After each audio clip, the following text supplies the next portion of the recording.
그럼 먹지 못하고 그거 하나는 우리가 먹고 하나는 엄마 아빠가 먹으면 되잖아. 그럴까? 그거 진짜 맛있다. 그래? 윷놀이에서 먹어봤거든. 그랬구나. 이나, 왜?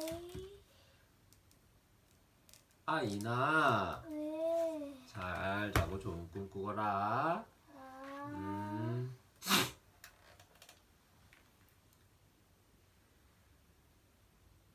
동물의 번식. 아기 펭귄을 부탁해.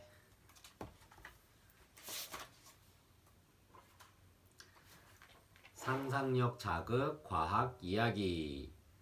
수컷 황제 펭귄 오스카는 지금 남극에서 가장 추운 얼음 땅에 서 있어요. 발등 위에 올린 알을 품고 있지요. 오스카 주변에 있는 수컷 황제 펭귄들 모두 같아요. 잠깐이라도 알을 놓치면 작고 연약한 알은 금방 얼어버릴 거예요. 며칠 전 암컷 황제 펭귄 프란시스는 알을 낳자마자 오스카의 발등 위로 건네주었어요. 그리고 먼 바다로 떠났지요. 알을 낳느라 몸이 약해졌지만 쉴 틈이 없었어요.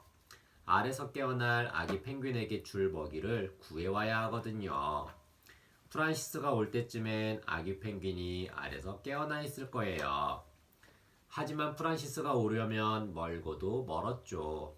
해가 뜨지 않는 차가운 어둠, 얼음을 머금은 회색 눈보라를 견디며 아빠 펭귄들은 알을 지켜야 해요. 아빠 펭귄들은 얼음 땅 가운데에서 고개를 푹 숙인 채 서로의 몸을 바짝 붙여요. 등으로, 어깨로, 머리로, 부리 위로 차디찬 바람이 부딪혀와 몸이 얼어붙어도 묵묵히 견뎌요. 모두 알을 지켜내겠다는 생각뿐이에요. 호기심 자극. 알을 품은 수컷 펭귄들은 무얼 먹고 지낼까요? 얼마나 시간이 흘렀을까? 주위가 잠잠해요. 오스카는 살며시 고개를 들어요. 어느새 눈보라가 지나고 햇살이 비추어요. 오스카는 허리를 구부려 주변의 눈을 주워 삼켜요. 먹을 것이라고는 아무것도 없지만 눈을 먹으면 목마름은 달랠 수 있지요. 서툰 아빠 펭귄은 눈을 먹으려다 알을 놓치고 말아요. 얼음 땅의 냉기를 견디지 못하고 꽁꽁 얼어버린 알을 자꾸만 다시 발등 위에 올렸어요. 그 모습을 지켜보던 오스카는 가만히 눈을 감고 발등 위 온기를 느껴요. 오스카와 프란시스의 알은 안전해요. 편히 움직일 수도 먹을 수도 없는 시간들. 남극의 냉혹한 추위를 하루하루 견디던 어느 날, 찌직, 찍, 드디어 기다리던 소리예요. 오스카는 살짝 배를 들어보았어요. 겨우 갈라진 알 틈으로 아기 펭귄의 부리가 보여요. 아기는 작고 연약하지만 있는 힘을 다해 알 껍데기를 깼어요. 오스카는 아기 펭귄이 힘을 낼 수 있도록 더 따뜻하게 보듬었어요. 갓 태어난 펭귄에게 남극의 추위는 무척 위험해요. 오스카는 아기 펭귄 릴리를 꼭 보듬고 뱃속에 저장해 두었던 먹이를 개원해 먹였어요. 얼음 땅으로 오기 전 바다에서 잔뜩 먹어둔 먹이예요. 아기 펭귄 릴리가 보송보송하게 자랄수록 오스카는 점점 야위어 갔어요. 오스카는 아직 작은 아기 펭귄과 약해진 펭귄들을 노리는 도둑갈매기, 어마어마한 남극의 추위, 회색 눈보라를 몇 번이나 더 견뎌요.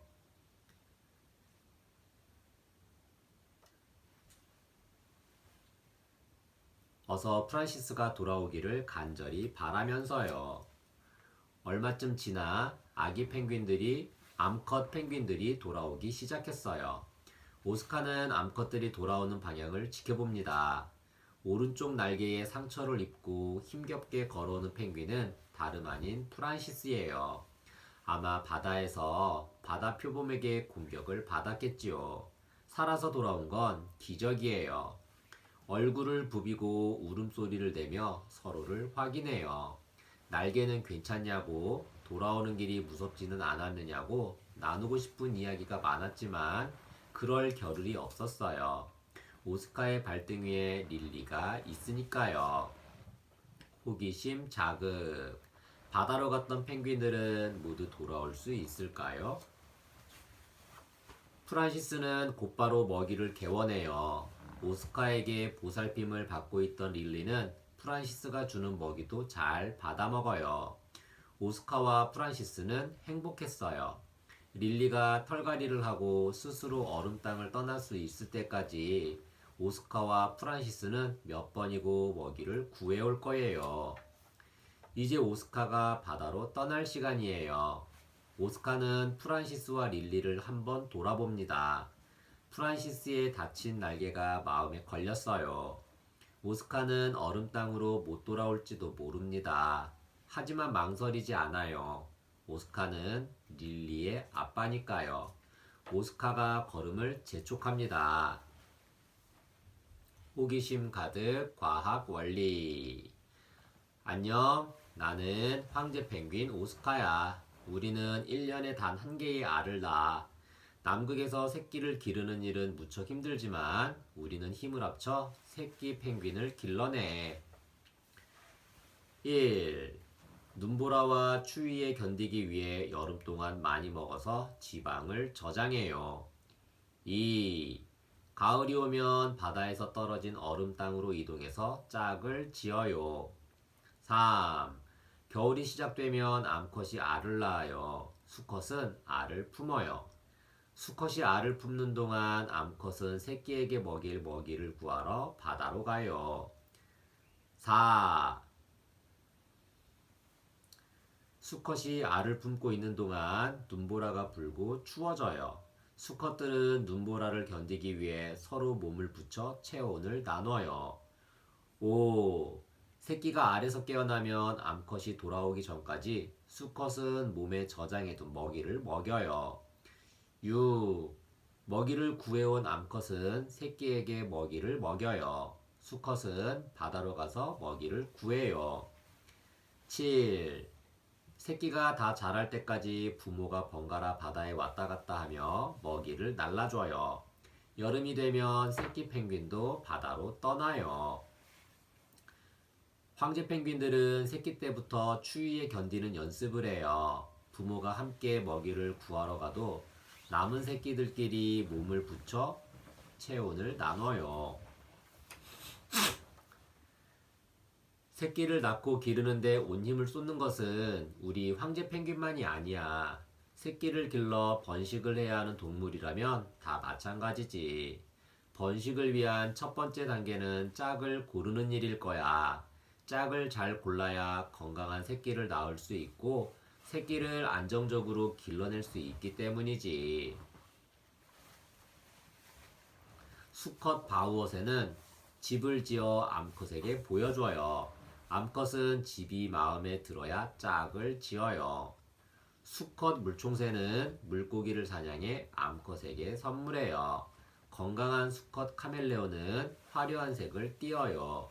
수컷이 마음에 들면 암컷은 분홍색을 띄어요. 수컷 사자끼리 힘겨루기를 해요. 이긴 수컷이 암컷과 짝을 지어요. 고릴라는 두 발로 서서 가슴을 두드리는데 이 소리가 큰 수컷이 암컷에게 인기가 좋아요. 수컷 공작새는 화려한 꽁지를 펼쳐 보여줘요. 암컷은 윤기나고 풍성한 꽁지의 수컷을 선택해요. 짝을 짓고 난 다음도 쉽지는 않아. 특별한 장소에 알을 낳아 기르기도 하고 온갖 위험을 무릅쓰고 새끼를 지켜내기도 하지. 모두 건강한 새끼를 잘 길러내기 위한 일이야. 카디널 피쉬는 암컷이 알을 낳으면 수컷이 알을 입안에 부화시켜 어느 정도 자랄 때까지 길러요. 곰은 굴속에서 겨울잠을 자는 동안 새끼를 낳아 젖을 먹여 길러요. 물대새는 둥지 근처에 천적이 오면 다친 척 유인해서 알과 새끼를 지켜요. 캥거루 새끼는 작고 연약하게 태어나요. 그래서 캥거루 새끼를 배에 있는 아기 주머니에 넣고 길러요. 주변에 둥지 지을 재료가 없는 황제 펭귄은 알이나 새끼를 발등에 얹고 배에 있는 포란반이라는 따뜻한 피부로 덮어 보호해요. 이렇게 노력해도 조금만 실수하면 새끼를 기르는데 실패하고 말아. 긴 시간과 많은 노력을 쏟아서 새끼를 길러내는 건 동물이 살아가는데 가장 중요한 일이기 때문일 거야.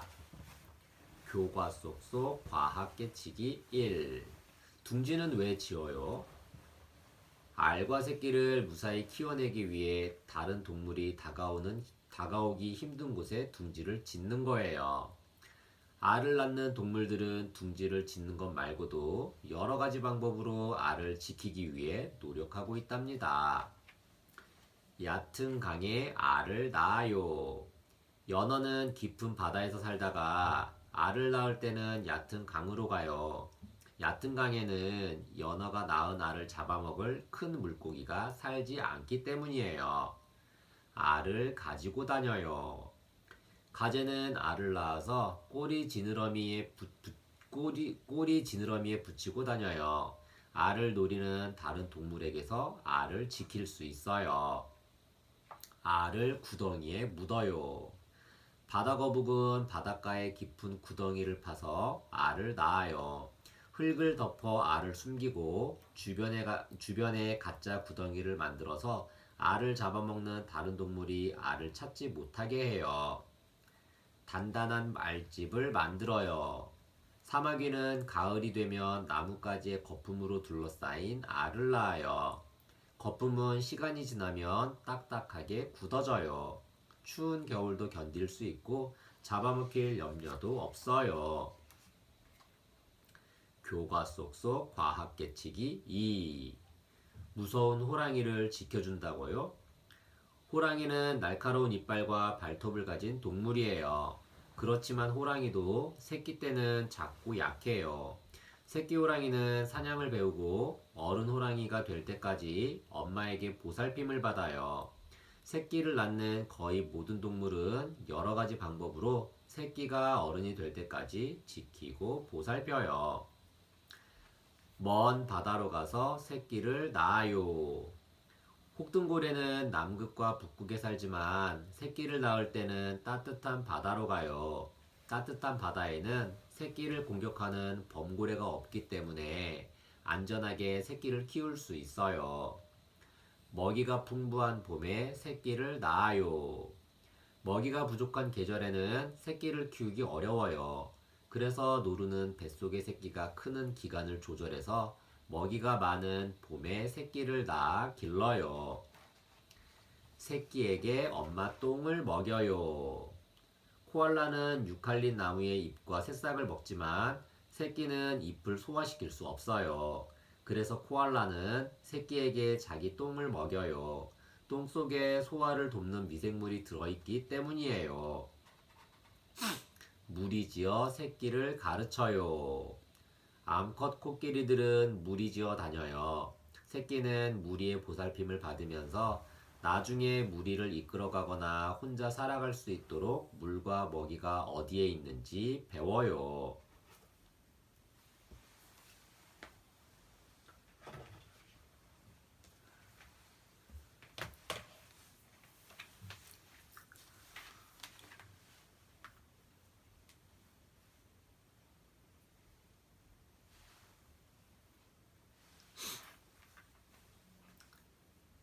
식물이란 도토리는 지렁이 안 먹어. 상상력 자극 과학 이야기. 덕순 할머니는 깊은 산골에 살아요. 할머니 집 뒤에는 커다란 참나무 한 그루 있어요. 참나무에는 해마다 도토리가 잔뜩 열리지요. 올해도 뒷마당 가득 도토리가 떨어졌어요. 도토리묵도 수워 먹고 닭이랑 병아리도 주고 강아지랑 고양이도 먹고 겨우내 먹자. 할머니는 흥얼거리며 도토리를 모아요. 마당 식구들과 두고두고 먹을 생각을 하니 힘든 줄도 모르지요. 대구르르르르 툭. 어머나, 할머니의 자루에서 굴러나온 도토리 한 개가 닭장 옆에 콕 박혔어요. 호기심 많은 병아리들이 쪼르르 달려오더니 도토리를 들여다보아요. 이야, 맛있겠다. 에이, 그냥은 못 먹어. 할머니가 토닥토닥 빻아줘야 먹지. 할머니한테 가져갈까?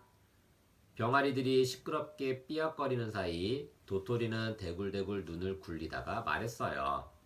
얘들아, 안녕. 반가워. 잘 지내보자. 병아리들은 무럭무럭 자라났어요. 후다닥 지렁이도 쫓고 콕콕 모래를 헤집어 벌레도 잡으며 닭이 될 준비를 했지요. 병아리들의 하루는 무척 바빴어요. 그렇지만 도토리도 잊지 않았어요. 시시때때로 도토리를 찾아와 삐약거렸지요. 그러는 동안에도 도토리는 가만히 있었어요. 병아리들을 보기만 해도 심심치는 않았지요. 그러던 어느 날 깃털도 나고 키도 훌쩍 자라 이제 병아리라고 부르기도 어색한 병아리가 왔어요. 병아리는 꾸벅꾸벅 조는 도토리 앞에 턱 지렁이 한 마리를 던져주었지요. 우리 엄마가 잘 먹어야 썩썩 큰댔어. 도토리는 지렁이 안 먹어. 병아리는 가져온 지렁이를 꿀꺽 삼키고 돌아갔어요. 호기심 자극. 도토리는 왜 아무것도 먹지 않을까요? 겨울이 되자 도토리는 내내 잠을 잤어요. 하얀 눈 이불을 덮고 말이에요. 이제 어엿한 닭이 된 병아리들은 추워서 닭장 밖으로 잘 나오지 않아요. 하지만 닭장 안에서 여전히 아침 먹고 점심 먹고 저녁 먹고 잘 지내고 있었지요. 얼마나 시간이 지났을까요? 지붕 사이로 내리쬐는 햇볕이 따뜻하고 연두빛 새순이 돋는 걸 보니 봄인가 봐요. 쿨쿨 잠을 자던 도토리에게도 변화가 생겼어요. 호기심 자극. 도토리에게 어떤 변화가 생겼을까요? 따뜻한 봄 햇살에 지렁이를 잡던 닭들은 문득 닭장 옆 도토리를 떠올렸어요.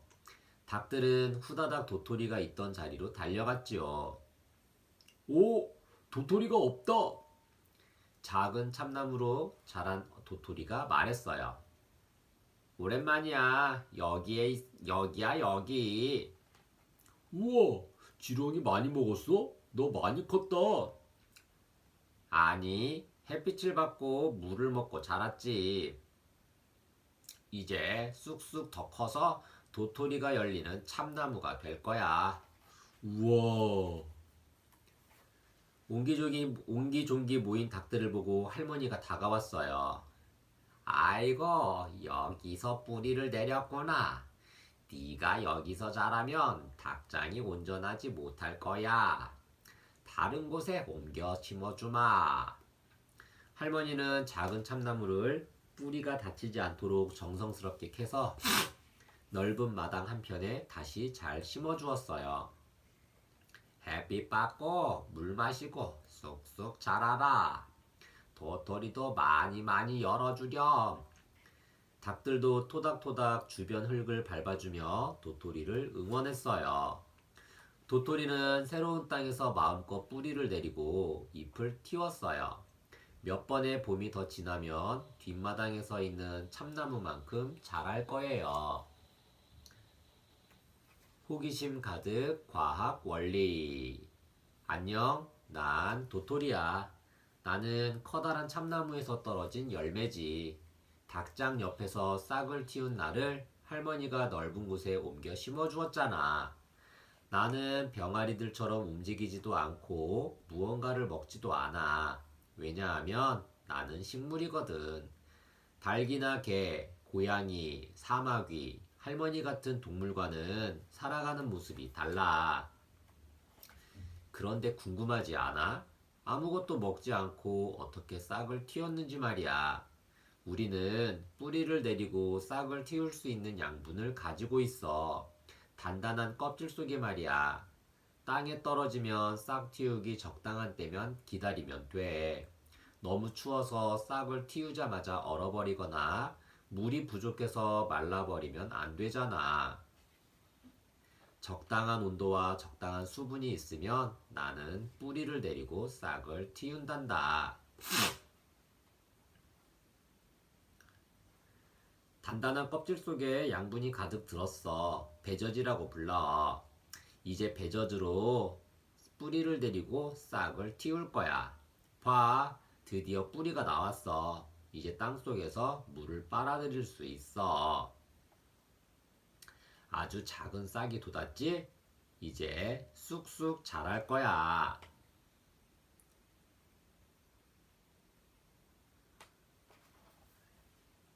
이제는 본격적으로 스스로 양분을 만들어야 해. 땅속 깊이 내린 뿌리와 초록색의 이파리로 광합성을 하지. 광합성이라는 말이 조금 낯설겠지만 식물이 스스로 양분을 만들어내는 일이라고 생각하면 쉬울 거야. 작은 풀이나 꽃, 나무, 초록잎이 있는 식물은 모두 광합성을 해. 심지어 물속에 사는 식물도 광합성을 해.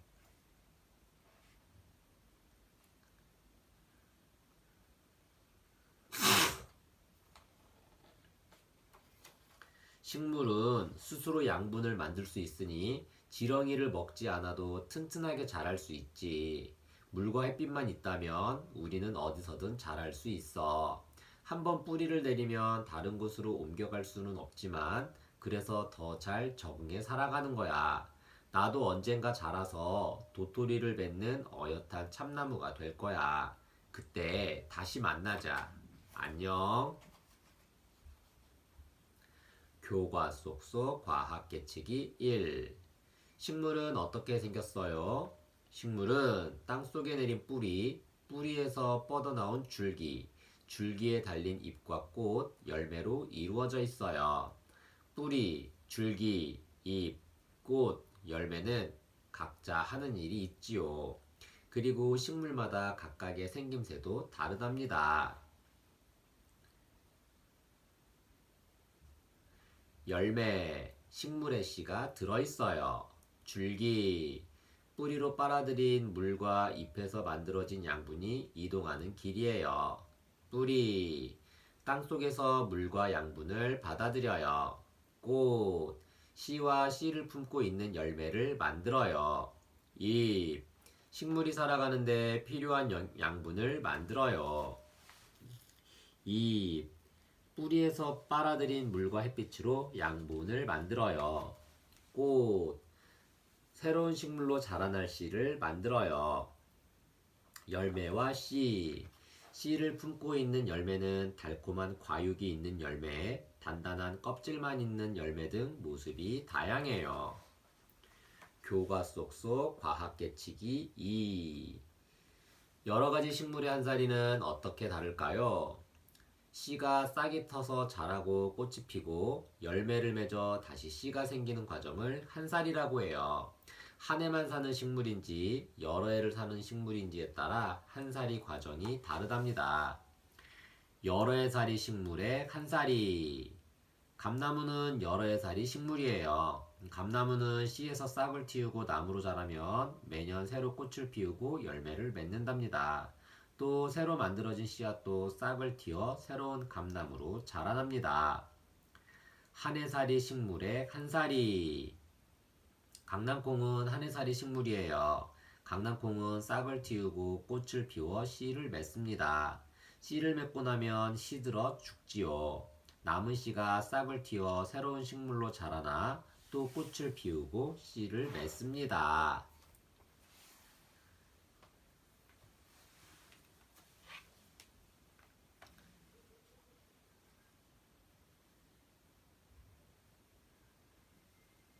서식지와 식물의 생활. 구리구리 탐정의 마지막 사건.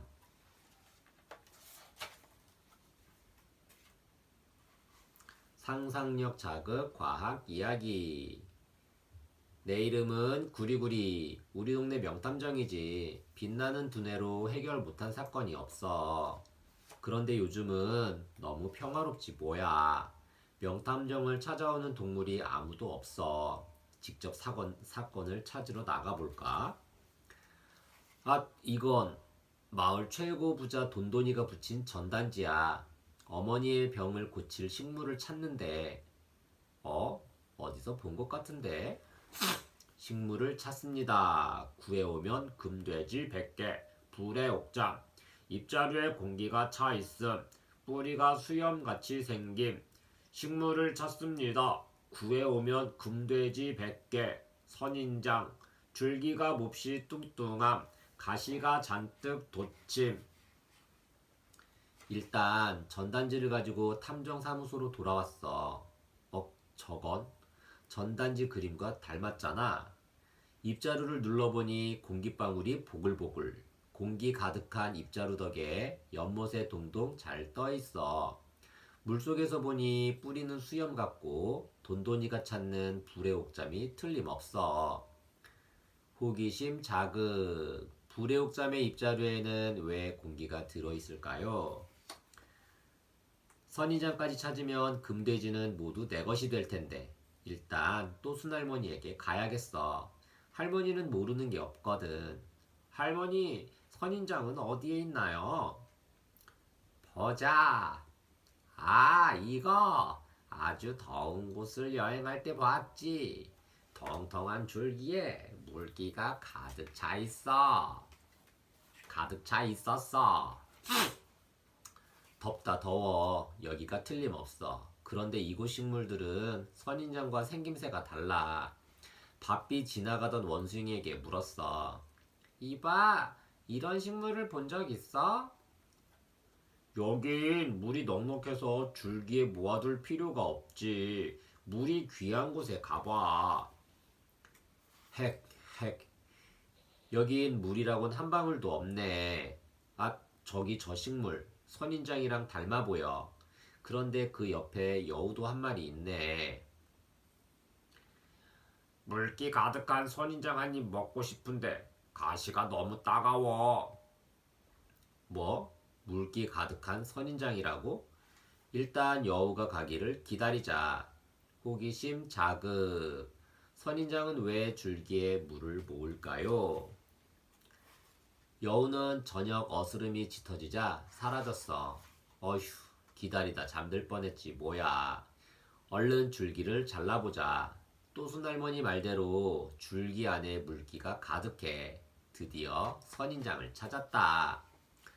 나는 마을로 돌아와 돈돈이를 찾아갔어. 내가 그 식물들을 모두 찾았어. 그런데 어째 돈돈이 표정이 썩 반갑지 않아.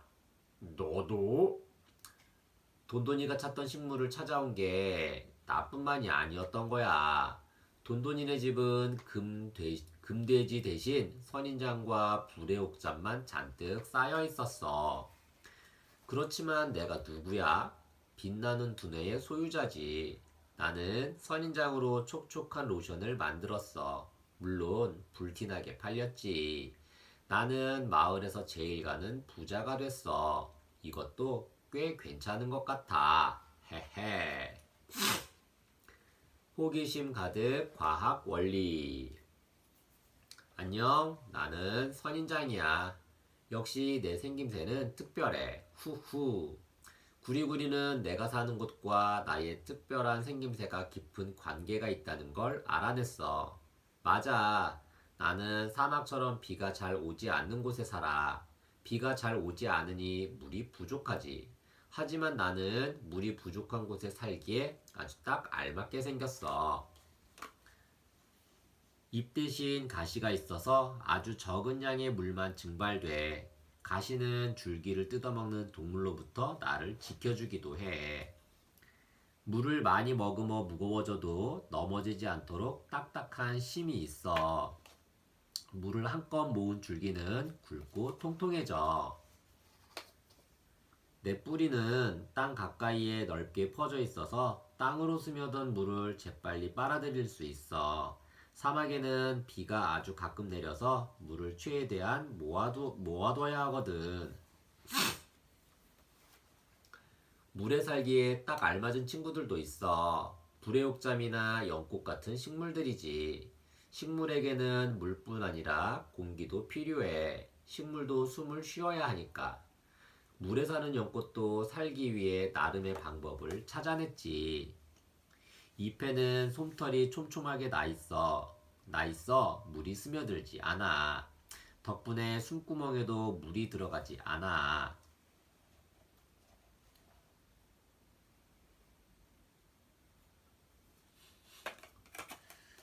공기를 뿌리까지 보낼 수 있게 잎에서부터 줄기 뿌리까지 이어진 구멍이 있지.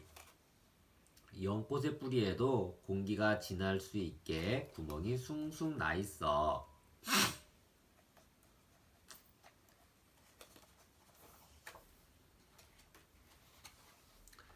뿌리조차 내리기 힘든 곳에 사는 식물도 있어. 바위나 나무 등을 뒤덮듯 자라는 이끼를 본 적 있니? 이끼는 물과 양분을 온몸으로 흡수해. 그래서 키가 크게 자라지 않고 표면에 거의 붙다시피 자라.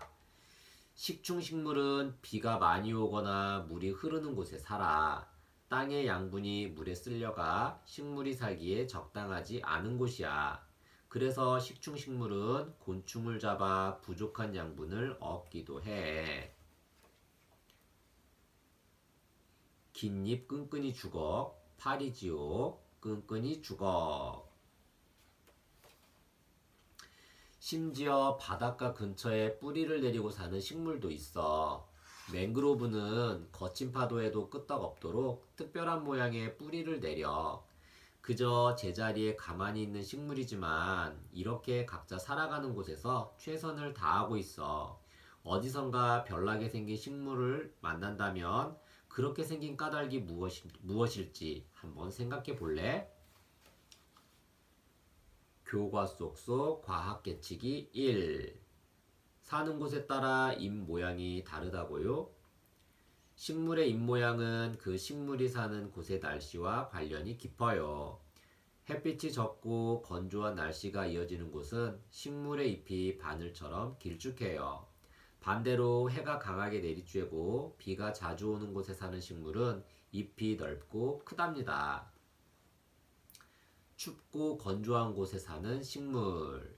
햇빛이 적어 춥고 비가 자주 내리지 않는 날씨가 이어지는 곳에서는 잎이 바늘처럼 생긴 나무가 많이 자라요.